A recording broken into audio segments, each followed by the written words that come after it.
সকলকে শুভেচ্ছা এবং অভিনন্দন। বন্ধুরা, আমাদের এই নতুন চারাগুলো আবার রোপণ চলছে, কারণ কাটিংগুলো নতুন।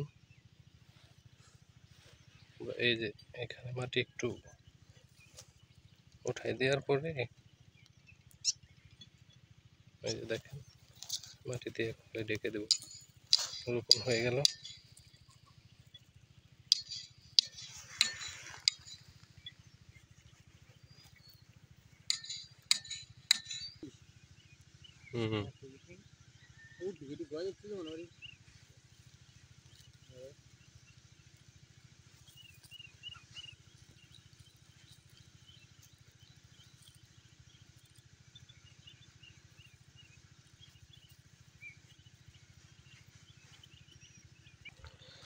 তো এই কাটিংগুলো আমাদের রোপণ চলছে।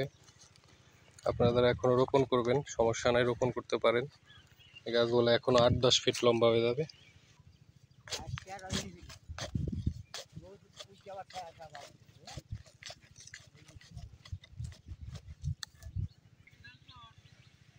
তো এভাবে সাধারণ নিয়মে কিন্তু রোপণ করা যায়। দেখেন কত সুন্দর করে আমরা নতুন কাটিংগুলি রোপণ করেছি।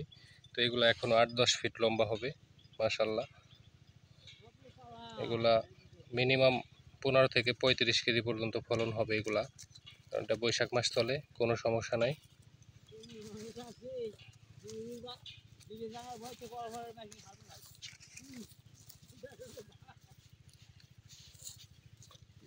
আর এই কাটিংগুলো আমাদের কিছুদিন আগে রোপণ করা ছিল মাশাআল্লাহ। দেখেন আমরা নিয়মিত গুঁড়ায় পানি ব্যবহার করছি। এই যে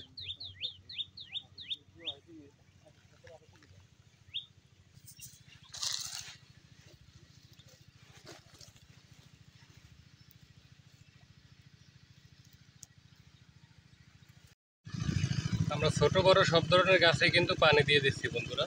এগুলো আমাদের একটু আগে রোপণ, তো এইগুলো আমরা পানি দিয়ে দিচ্ছি।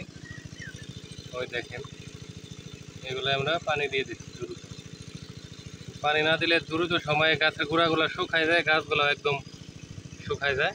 তো তার এই ধারাবাহিকতায় কিন্তু আমরা প্রতিনিয়ত আমাদের পানিগুলো দিচ্ছি।